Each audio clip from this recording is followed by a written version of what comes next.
तो इनमें से एक आदरणीय गरीबदास साहिब जी की थोड़ी सी कहानी सुनाऊंगा, जिससे एक तो आपको ये विश्वास होगा कि जब परमात्मा से मिलकर आया है जो प्राणी, और फिर उसने ये ज्ञान लिखा है।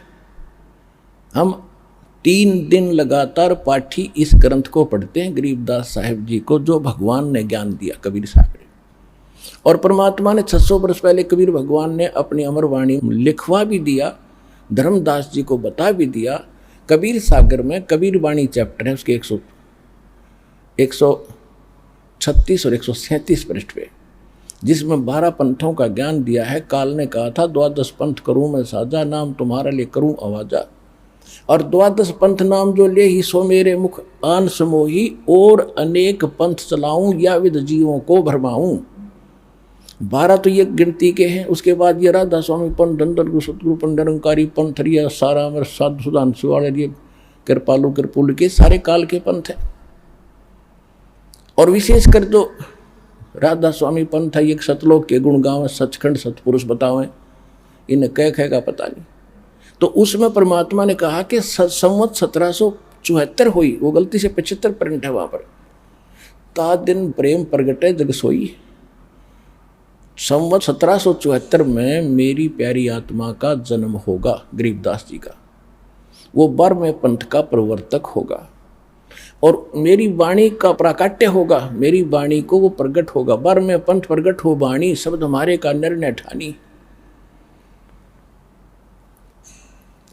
असंग जन्म ये ठोर नहीं पावे, ये 12 पंथ हम ही को जावे। यानी गरीबदास जी के द्वारा जो ज्ञान मालिक ने बुलवाया है, लगभग सन 1727 में परमात्मा मिले थे गरीबदास जी को, जब 10 वर्ष के थे गरीबदास जी।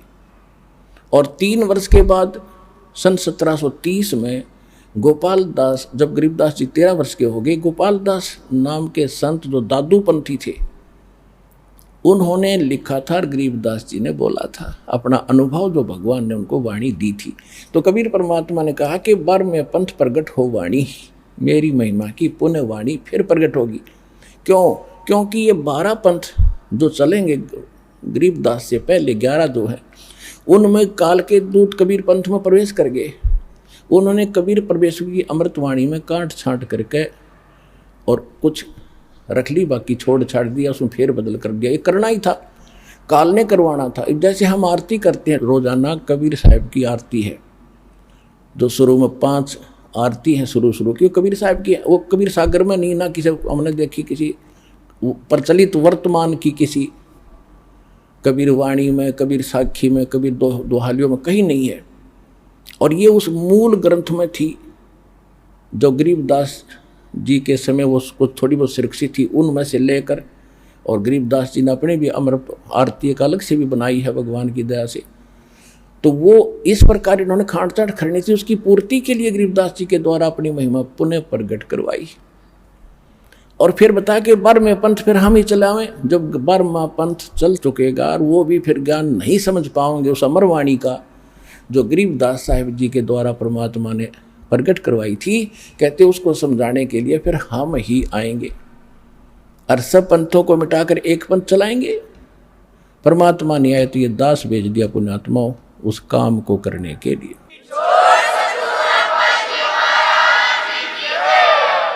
आदरणीय गरीबदास साहिब जी का जन्म गांव छुड़ानी, जिला जज्जर, हरियाणा में हुआ। वहां पर इनके नानके थे।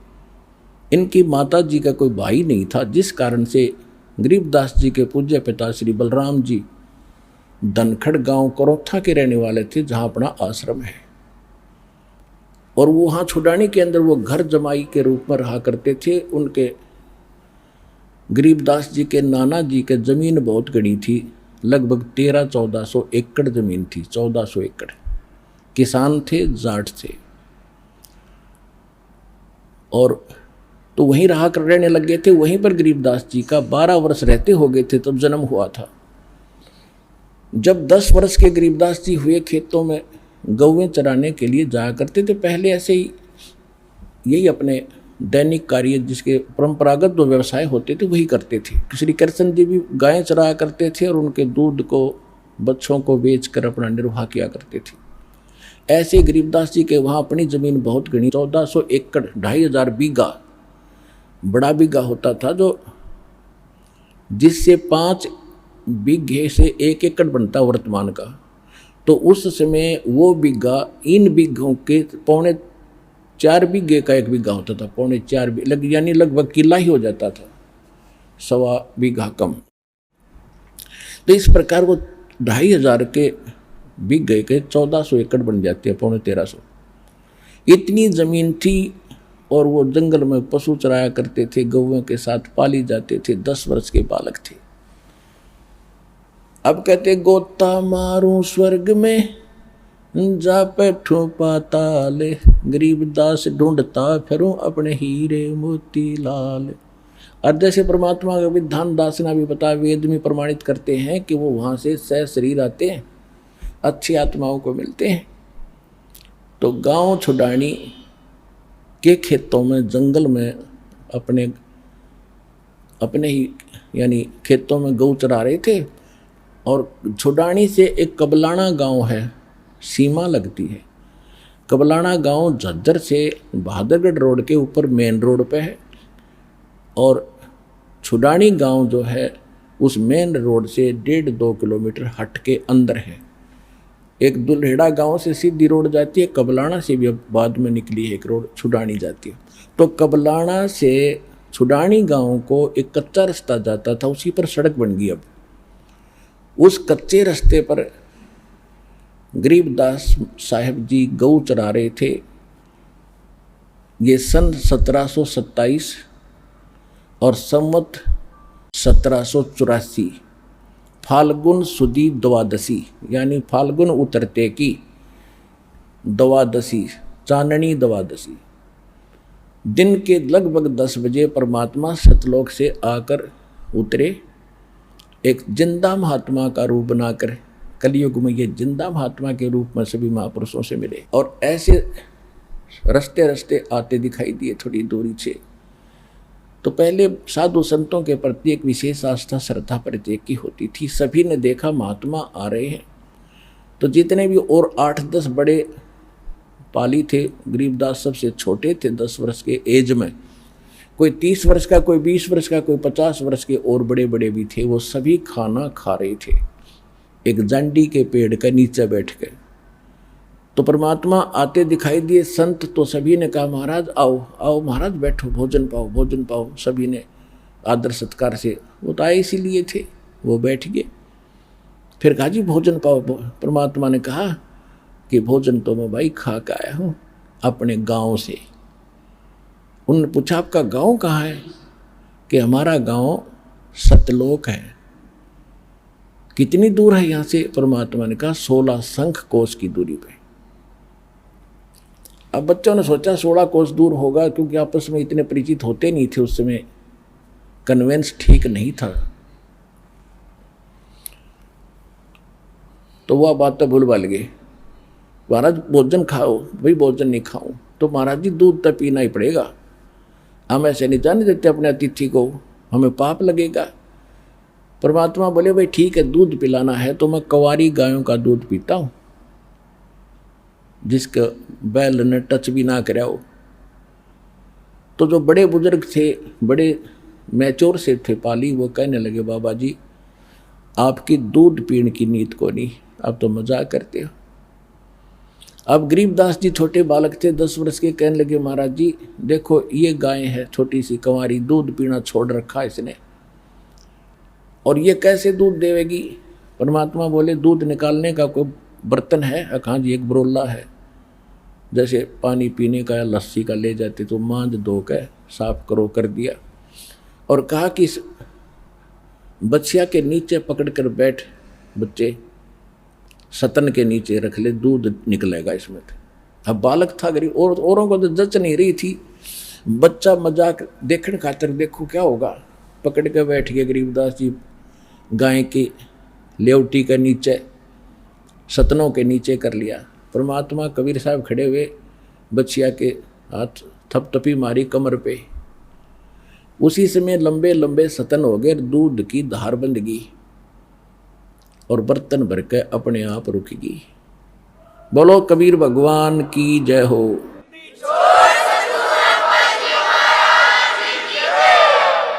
अब सभी आश्चर्यचकित तो हुए। गरीबदास जी ने ला के ले महाराज पी लो। परमात्मा ने कुछ पिया और फिर कहा ले भाई बच्चों पालियो, तुम भी पी लो, गवा लो। अब जो बड़े बड़े ग्वाले थे वो कहने लगे बाबा जी ये जादू जंत्र का दूध है और कंवारी गाय का पाप का दूध हम नहीं पी सकते, और तेरी जात का बेराना तो किस जाति का है, तुम झूठा कर दिया, हम तो ना पीवें। वो कहते सकल पदार्थ है जग माही, कर्महीन नर पावत नाही। उठकर चले गए। गरीबदास जी कहने लगे लो महाराज मुझे दे दो, आपका प्रसाद कब कब प्राप्त हो। कहते हैं होनहार वीरवान के होत सीखने पात, पूत के पैर पालने में पिछड़ जाते हैं। गरीबदास जी तो आत्मा थी भगवान की, ये शब्द निकलने ही थे कि लाओ महाराज आपका दास पिएगा आपका जूठे दूध का, कब कब प्राप्त हो हमें। परमात्मा शेष बचा हुआ कुछ तो उन्होंने पिया। फिर परमात्मा ने यहाँ भी कह दिया था कि ये दूध इस कंगाल लोक का नहीं है, ये सतलोक से आया भाई, मेरे गांव से आया।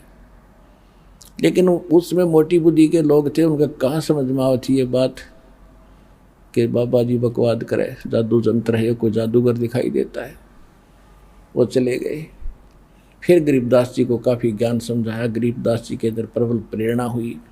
फिर परमात्मा ने उसको प्रथम मंत्र दिया कि बेटा नाम ले, जब सतलोक दिखाऊंगा। प्रथम मंत्र दिया, वहाँ दूध के साथ यानी पेय पदार्थ के साथ दिया जाता है प्रथम मंत्र। हम यहाँ अमृत जल और मिश्री से देते हैं आपको प्रथम मंत्र। तो गरीबदास जी वहाँ बैठे रहे, शरीर तो बैठा रहा, आत्मा निकाली ऊपर लेकर गए। ब्रह्मा विष्णु महेश के लोक दिखाए, जहाँ भी परमात्मा जाते थे, क्योंकि ब्रह्मा जी को, विष्णु जी को, शिव जी को परमात्मा मिले थे और उनको प्रथम बार शिष्य भी बनाया था। बाद में उन्होंने नाम को त्याग दिया था, लेकिन परमात्मा जब उनके पास जाते हैं उनको वही सूरत दिखाई देती है जो पहले मिले थे, और सब खड़े होकर प्रणाम करते, आदर सत्कार करते हैं। गरीबदास जी देख रहे कि ब्रह्मा जी, विष्णु जी, शिव जी भी बाबा जी को प्रणाम कर रहे हैं, तो प्रबल शक्ति है भाई। फिर उसके बाद जाते धर्मराज के जो लेखा जोखा करता सारा न्यायाधीश है जो एक ब्रह्मांड का, जो ही उसके दरबार में बड़े पर प्रवेश किया परमात्मा ने, साथ में अपनी आत्मा गरीबदास जी को लेकर के। और पुण्यात्माओं अध्यात्म मार्ग में किसी को कहने की आवश्यकता नहीं मैं कौन हूँ, सामने वाले पर तुरंत इफेक्ट हो जाता है, उसका अपने आप नतमस्तक हो जाता है और वो बेचैन हो जाता है एकदम। जब परमात्मा ने प्रवेश किया कबीर साहब ने धर्मराज के दरबार में, न्यायाधीश के दरबार में, एकदम कुर्सी छोड़कर वो खड़े हो गए बाहर दूसरी साइड में और कहा महाराज विराजो कुर्सी, बैठो, सिंहासन लो अपना। लेकिन परमात्मा खड़े रहे और आदेश सुना रहे हैं, जैसे एसपी जाता है एसएचओ के ऑफिस में, वो खड़ा हो जाता है कुर्सी छोड़कर और एसपी उसको निर्देश देता है और डांट भी लगा देता है, विशेष हिदायत देता है, कोई ऐसी गलती मत कर देना। और वो कहता है यस सर, क्योंकि ये औपचारिकता एक नियम है हमारा, एक आदर सत्कार होता है, ऐसा होना भी चाहिए। गरीबदास जी ने फिर अपनी आंखों देखा, क्या बताया, धर्मराय दरबार में देई कबीर तलाके, मेरे भूले चुके हंस को तू पकड़िए मत कजाके।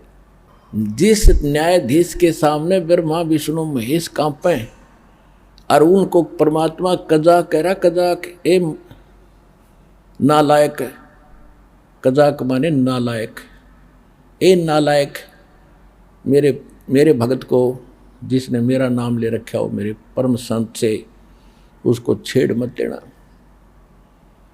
बोले पुरुष कबीर से धर्मराज कर जोड़े, तुमरे हंस को पकड़ो नहीं मन 2 ही लाख करोड़े। कि आपके भगत को मैं नहीं पकड़ूंगा भगवान, लाख दोहाई। फिर उसने अपनी व्यवस्था प्रकट की कि हे भगवान मेरी एक समस्या है कि आपकी शरण में आने से पहले जितने भी प्राणी हैं इनके पूर्व जन्म के जो संस्कार हैं मेरे पास अकाउंट है उनका, और यहाँ का नियम है जैसा जिसने कर्म किया है दोनों भोगने पड़ते हैं। तो वो जो कर्म है पहले के किए हुए वो तो मैंने इनको भुगतवाने पड़ेंगे, मेरी मजबूरी है। तो धर्मराय क्या कहता है कि कर्मों से तीरथ थे अब जो हैं शरण कबीरे, वो तो मुझे पकड़ने पड़े और जड़नी पड़े जंजीरे। उनको तो मैंने पकड़ना पड़ेगा वो दंड भुगतवाने के लिए। तो क्या बोले परमात्मा, करम भरम ब्रह्मंड के मैं पल में करहूं नेश, जिन हमारी दुहाई दी सो करो हमारे पेश। ओए होए होए।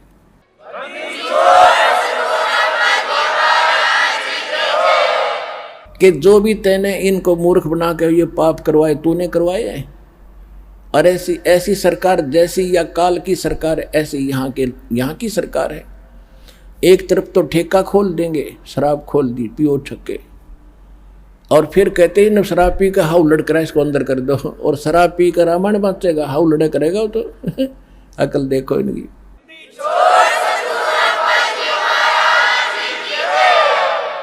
तो कहते कर्म तू खुद करवा रहा है इनसे बेवकूफ बना के। एक तो इनके अंदर ऐसी वासना भर दी, विकार करें, बकवाद करते हैं, फिर दंड लिख दिया कि ये दंड तेरे को ऐसा करेगा तैसा दंड।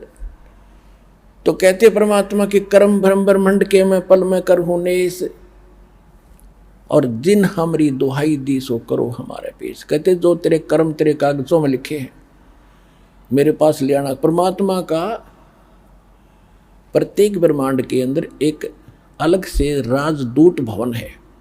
अब परमात्मा ना धर्मराज ने देखा, ना ब्रह्मा विष्णु में इसने देख रखा, और देखेगा कौन? उनके पहचान में कौन आयु कौन बैठा है? तो त्रिकुटी जो त्रिकुटी है वो एक इंटरनेशनल एयरपोर्ट समझ लो, और वहीं पर फिर सबके सेक्रेटरीट है। जैसे प्रत्येक देश में राजदूत भवन होता है, तो यहाँ वहाँ परमात्मा एक राजदूत रूप में रह रहे हैं, स्वयं ही अन्य रूप बना करके।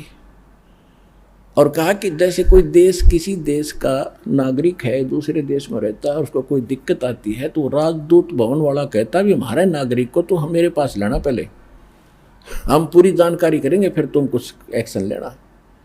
तो यही परमात्मा ने कहा कि कर्म भ्रम ब्रह्मंड के मैं पल में करहूं नेस, और जिन हमारी दुहाई दी सो करो हमारे पेश, मेरे पास ले आना, और तेरे सभी जितने भी कर्म हैं वो मैं क्रॉस कर दूंगा, इनके फिर भोगने नहीं पड़ेंगे।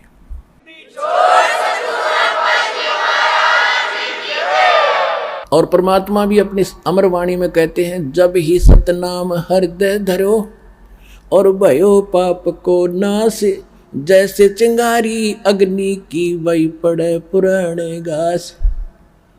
यजुर्वेद अध्याय नंबर 8 के श्लोक नंबर 13 में भी स्पष्ट किया है कि परमात्मा घोर पाप का भी नाश कर सकता है, घोर अपराध को भी अपने भगत के पाप का नाश कर देता है, खत्म कर देता है, अपराध का नाश कर देता है, समाप्त कर देता है। उसके बाद परमात्मा उस स्थान पर पहुंचे जहां ये काल विशेष सतर्क रहता है। उस स्थान पर आसपास किसी जीव की जान की हिम्मत नहीं, जो 11वां द्वार है।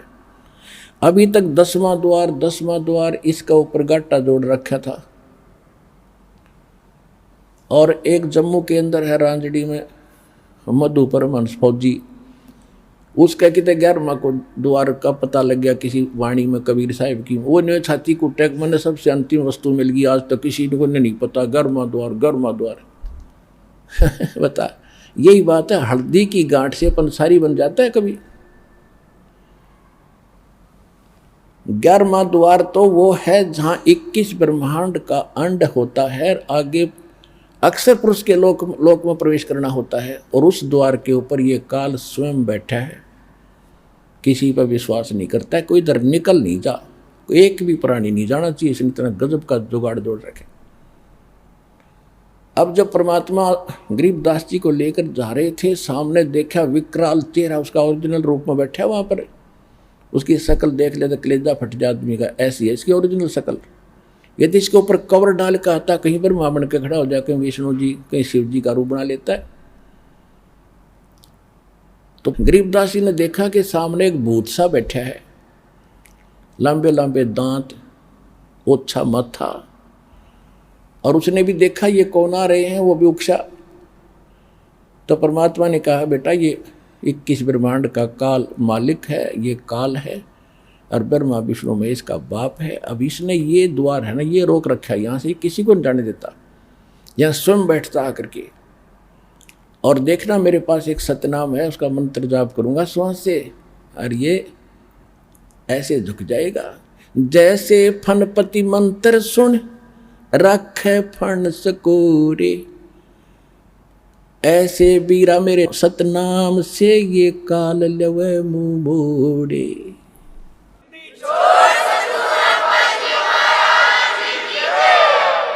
जैसे फनपति, फनपति माने नाग, फन ठा रखा है डसने के लिए। और जैसे गारू एक मंत्र बोलता है, उस मंत्र के प्रभाव से वो फन को सकोड़ कर भागने की चेष्टा करता, कैसे जान बचाऊं। तो परमात्मा कहते जैसे फनपति मंत्र सुन रखे फन सकोड़, यानी इकट्ठा कर लेता है, ऐसे बीरा मेरे उस सतनाम से, ओरिजिनल नाम से, यू काल लवे मुंह मोड़े, ये भी ऐसे झुक जाता है। जब परमात्मा ने कहा कि देखना बेटा मैं सतनाम का जाप करता हूँ और देखना इसकी हालत क्या होगी, कहते ऐसे उठ रहा था और परमात्मा ने स्मरण किया, एकदम ऐसे झुक गया कति, तो उससे रास्ता साफ हो जाता है, इसके हटता नहीं वहाँ से। ऐसा दुष्ट है यू, उड़े बैठे बैठे न मुड़ गया।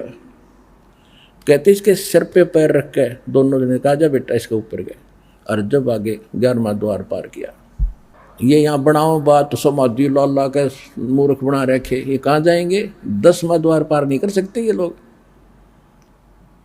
कहते ब्रह्मेंद्र के घाट को खोले तो कोई एक द्वारे से फिर जाते, ऐसे बहुत अनेक। अब जो 11वां द्वार पार करके अक्षर पुरुष के लोक में प्रवेश होते हैं, वो 7 संग ब्रह्मांड का लोक है, उसका स्थान है, और उससे पार करने के लिए हमने उसका टैक्स देना पड़ता है। उसके लिए जो सतनाम के अंदर 2 अक्षर हैं, एक तो ब्रह्म का, इसका टैक्स दे देंगे, जो इसका कर्जा यहाँ उतार देंगे, दूसरे मंत्र का फिर वहाँ देते हैं। अब वहाँ पर भी सारी व्यवस्था दिखाई, सरपुरुष और सब दिखाया भगवान ने, फिर उसमें पार किया। 12वें द्वार को पार करके फिर भंवर गुफा से निकलकर वो सतलोक आता है। जैसे गरीबदास जी कहते हैं, 12 दर महल मठ बोरे बहुर ना दे धरे। तो वहां जाकर देखा परमात्मा ने, नीचे से तो गए थे जिंदा महात्मा के रूप में, दूसरे रूप में बैठे हैं एक सिंहासन के ऊपर, जिसके एक रोमकूप में करोड़ सूर्य मिला दे, करोड़ चंद्रमा, इतनी रोशनी एक बाल में, शरीर के रोम में। उधर से जिंदा महात्मा ने वहां से एक चंवर उठाया और परमात्मा के सिंहासन पर बैठे भगवान के ऊपर चौर करने लगे। तो गरीबदास जी ने सोचा, अपने मन में विचार किया कि भगवान तो ये है जो मुकुटधारी बैठा है, कितना सुंदर शरीर है, ओहो यहाँ का कैसा सुंदर लोक है, कैसे सुंदर बाग बगीचे, झरने बह रहे हैं, कहीं फुहार गिर रही हैं, बिन बादल के वर्षा हो रही है। इतने में क्या हुआ कि सिंहासन पर बैठे भगवान खड़े हुए, एक गुम्बज के अंदर बैठे, गुम्बज बहुत बड़ा गुम्बज है, विशाल सफेद गुम्बज है, और वो महात्मा रूप में जो परमात्मा कबीर जी थे वो बैठे सिंहासन पर, और वो नूरी शरीर वाले परमात्मा उस जिंदा महात्मा के ऊपर चंवर करने लगे, जैसे सेवक किया कर अपने गुरुदेव पे। तो गरीबदास जी ने सोचा, भाई बाबा जी भगवान है या ये परमात्मा है। इतने मोते जो मैं शरीर उस जिंदा जो नीचे से गए थे जिस रूप में मालिक, उसमें समा गए, और इतना नूर हो गया उस बॉडी का, बहुत कना, और चंवर अपने आप घूम रहा है। जब गरीबदास जी ने चरण पकड़े हैं परमात्मा, ओए हाय आप ही भगवान हो।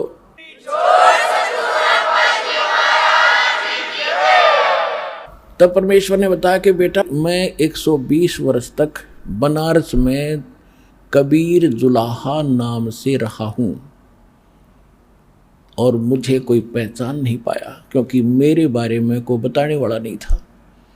और अब तू वापस जा, और तेरे शरीर को अंत करने वाले हैं, चेता पर रख दिया है।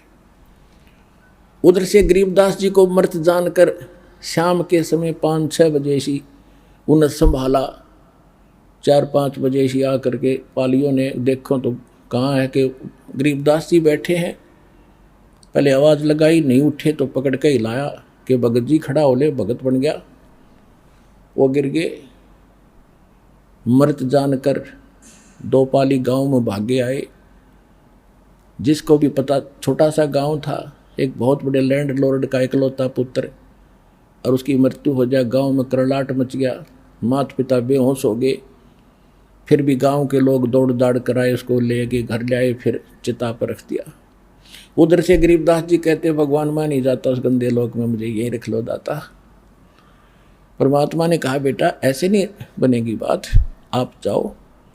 आप जब यहाँ से गए भक्ति युक्त थे, सतनाम आपने बहुत घनी भक्ति थी, अब वहाँ पर खत्म कर दी तुमने, उतनी ही भक्ति युक्त होकर तब यहाँ आ सकोगे, और मैं तेरे साथ रहूँगा, तू चिंता मत कर। और आप जाओ, मेरे गवाह बनो, आपके भाई बहनों के लिए एविडेंस देना, विटनेस बनना, तब उनको विश्वास होगा। नहीं तो काल ने बुरा जाल फैला रखे है, क्या हाल हो रहा है देख, झांक कर देखा नीचे, ये लोग ऐसा दिखाई देता जैसे कीड़े मकोड़े घूम रहे हो, कीड़े मकोड़े ऐसे नजर आते, क्योंकि हमारे शरीर में जीव जंतु एक एक नस नस के अंदर हमारे कीड़े हैं अंदर, ऐसा बुरा हाल है। थूक, बेस्टा, टट्टी, पेशाब सब कुछ अंदर बैठा पड़ा है, ऊपर से चिकना चोपड़ा करके बन गया प्लातून, बैठ गया पर एक छोटे से टुकड़े का प्रधानमंत्री बनकर। कल मृत्यु के बाद क्या होगा, गधा जी। तो वो ना दिखता, वो दिखाने की आंखें बना रहा है दास साहब को, ये मोतियाबिंद हटा रहा है जो भगवान के ज्ञान से हटेगा। तो गरीबदास जी से कहा, जा बेटा, और मैं तेरे साथ रहूंगा, और ऐसा मंत्र दूंगा जो थोड़े ही समरण में, थोड़े ही जाप से घड़ी कमाई होया करेगी, और जल्दी तुम उतने ही चार्ज होकर के फिर ले आऊंगा तुम्हें। अच्छा, अपने आप ले आऊंगा मैं, चिंता मत करना। जब गरीबदास जी को वापस छोड़ा, चिता के ऊपर शरीर रखा था, उसमें से निकले, एकदम प्रवेश होते ही ऐसे शरीर हिला और एकदम उठे। ऊपर जो रस्सी बांध रखी थी चिता सब के ऊपर, वो अपने आप टूट गई, नीचे खड़े हुए एकदम।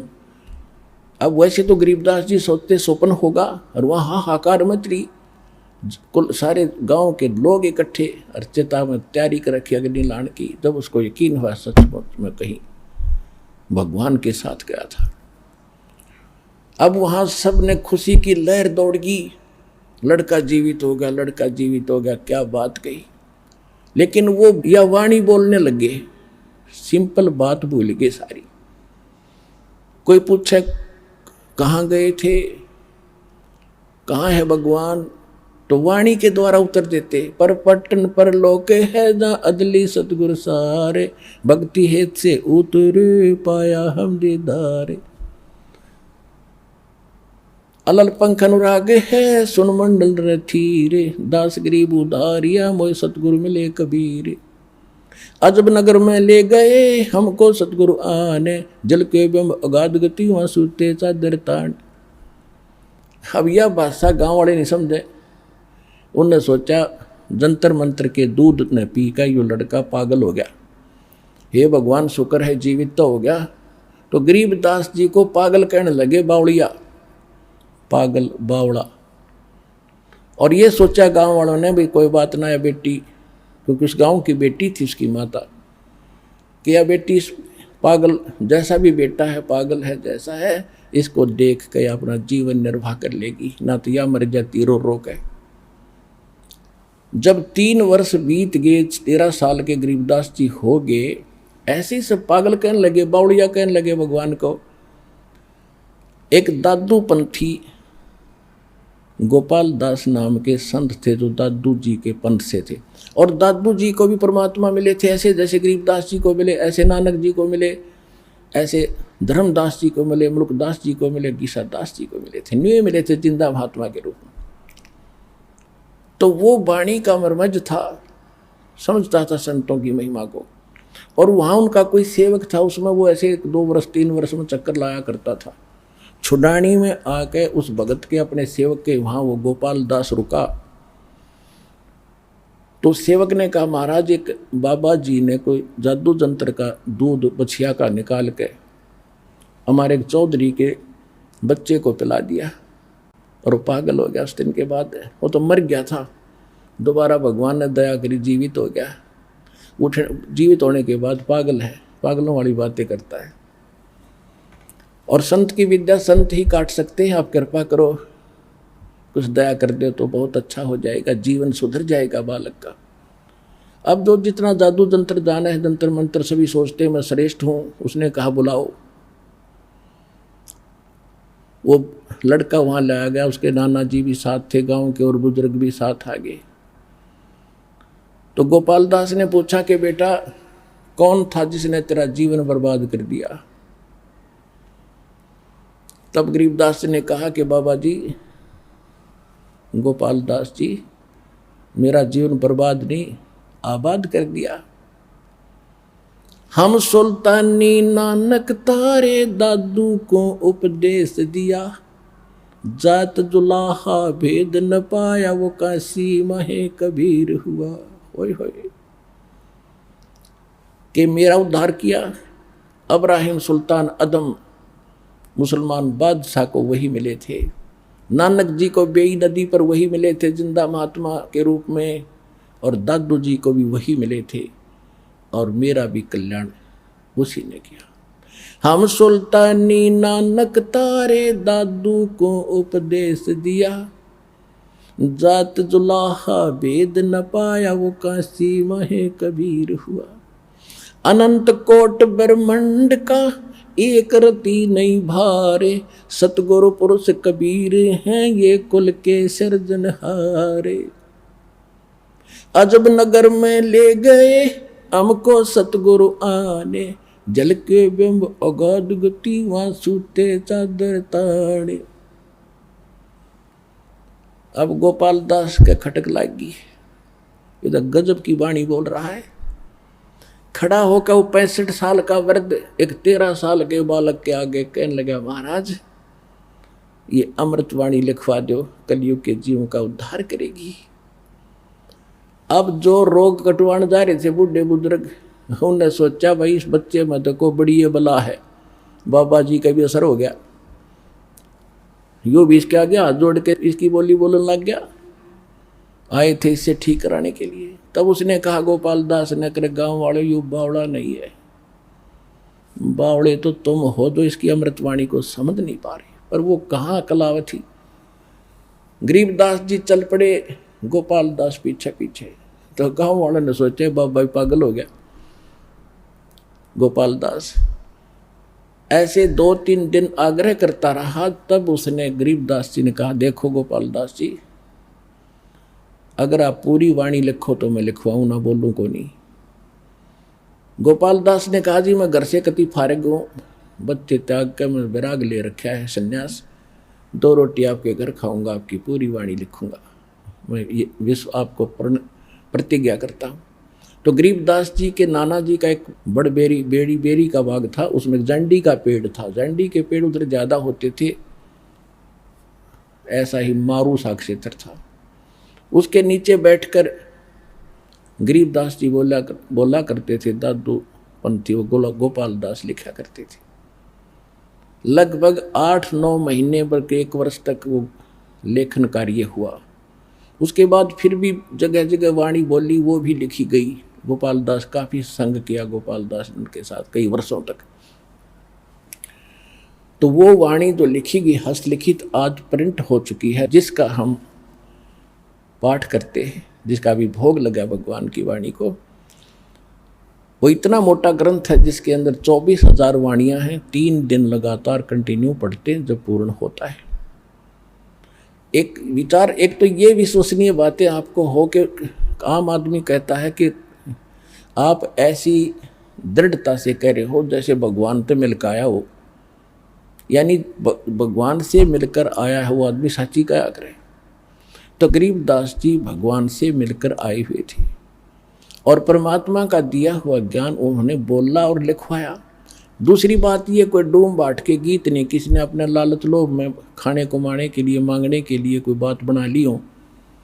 एक बहुत बड़े लैंड लॉर्ड के घर जन्म था उनका, और उन्होंने इतने प्रयत्न किस लिए किया, हमारा भी थूक सूख जाता है पाठ को पढ़ते पढ़ते।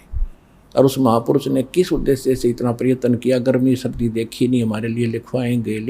एक तो ये समझना चाहिए कि ये जो वाणी है ये सत्य है, और परमात्मा ने खुद कहा था कि संवत 1774 जब आओगा उस समय उस प्यारी आत्मा का जन्म होगा, उसके माध्यम से मेरी अमृतमयी वाणी में पूरे प्रकट होगी। और उस वाणी को फिर ना गरीबदास पंथ वाले समझ सकेंगे। इस दास ने खूब बेरा है गरीबदास पंथ में, बहुत दिन रहा हूँ। सन 1988 से लेकर 1994 तक तो उन्हीं के अंदर घूमा। उसके बाद पता चला उनको कख भी पता नहीं है, ना उनके मंत्र ठीक, ना उनका ज्ञान ठीक। कबीर साहब को, गरीबदास जी को विष्णु अवतार मानते वो लोग। ओम नमो भगवते वासुदेव ये मंत्र देते हैं, और सभी जितनी पूजा है सभी करते हैं। केवल मेरे पूज्य गुरुदेव जी के पास ये ज्ञान और ये मंत्र थे पूरे गरीबदास पंथ में। उन्होंने भी मुझ दास के अतिरिक्त अपने अनुयायियों को भी किसी को ये ज्ञान और ये भक्ति और ये मंत्र नहीं दिया था।